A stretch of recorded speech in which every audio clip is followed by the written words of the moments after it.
Partiya Demokratîka Gelan salvegera xwe ya heştan bi beşdarbûna hezaran kesî li İstanbulê pîroz kir. Her wiha pîrozbahî bi beşdarbûna hevserokên HDP Pervîn Buldan û Mithat Sancar, dîsa bi beşdarbûna parlamenter û rêvebirên HDP, nûnerê rêxistina sivîl û hin partiyên çepkir jî pêk hat. Ji bo pîrozbahiya HDP, Serokê Giştiyê Partiya Gela Komarî Kemal Kılıçdaroğlu û Serokê Şaredariya Bajarê Mezin û Îstanbulê Ekrem İmamoğlu jî peyamşandin şahiyê û salvegera damezrandina HDP pîroz kirin. Deslatlar çok asber xwe bidin jî ev sed sal evê bibe sed sala gel û jinên bindest hevalên hêja. Heke hêvî hebe wê HDP jî hebe û têkoşîna me bê rawestin didome. Têkoşîna HDP evê teqez dîroka zaliman têk bibe.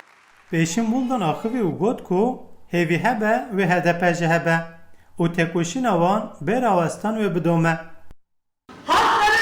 Sistema Partiya Demokratîk ya Gelan azadîxwaz û wek hêvîxwaz dirê de ye. Birakirina astengiyan ev yek çê dibe. Li vir HDP di jiyana siyasî de ji bo ku rê li ber rizgarkirina ji vê desthilata talanker û diz bigire û ji bo ku desthilata demokratîk biafirîne rolekî gelek girîng dilîze. Piştî axaftina Buldan Hevserok Sancar jî beşek axaftina xwe kurdî kir. Wî ji balkişan serzextin li ser HDP û berxwedana HDP. Sancar jî diyar kir ku ew dev ji berxwedanê bernadin. Bi salan bi hemû qûweta xwe êrişî HDP dikir. Dixwazin HDP bê tesîr bikir, bê tek bikir. Loma hevserok parlamenter û endamên HDP girtin û avêtin zindanê. Bi hezaran HDP'yî girtin. Gotin em bi girtinan bi hebs û zindanan HDP xelas dikir. Lê roj roj dibînin ku HDP xelas nabe û îro bûya kabûsa wan.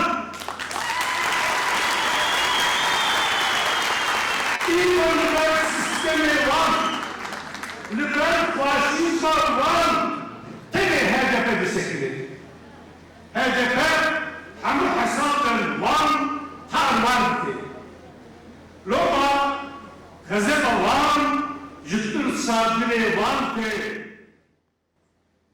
Li aliyeke din ve ji Sancar di domandina axaftina xwe de banga yekîtiyê jî gelan kir û wiha got. Lazımiyê me zêdetir bi têkoşîna hevpar heye. Em ê bi yekîtiya xwe, bi hevatiya xwe hesabên wan xerab dikin. Em bi hemî û em bi bandî hemû gelen gelên xwe dikin, hûn jî bi hemî bin. Ev rojên zor û zehmet wê bi têkoşîna me, bi yekîtiya me xelas dikin. Piştî daxuyaniyên hevserokan bername bi stranên hunermendên navenda çanda Mezopotamya kediya. شیرین خوشه زمان کردی Membotanê, Deng Amerika, İstanbul.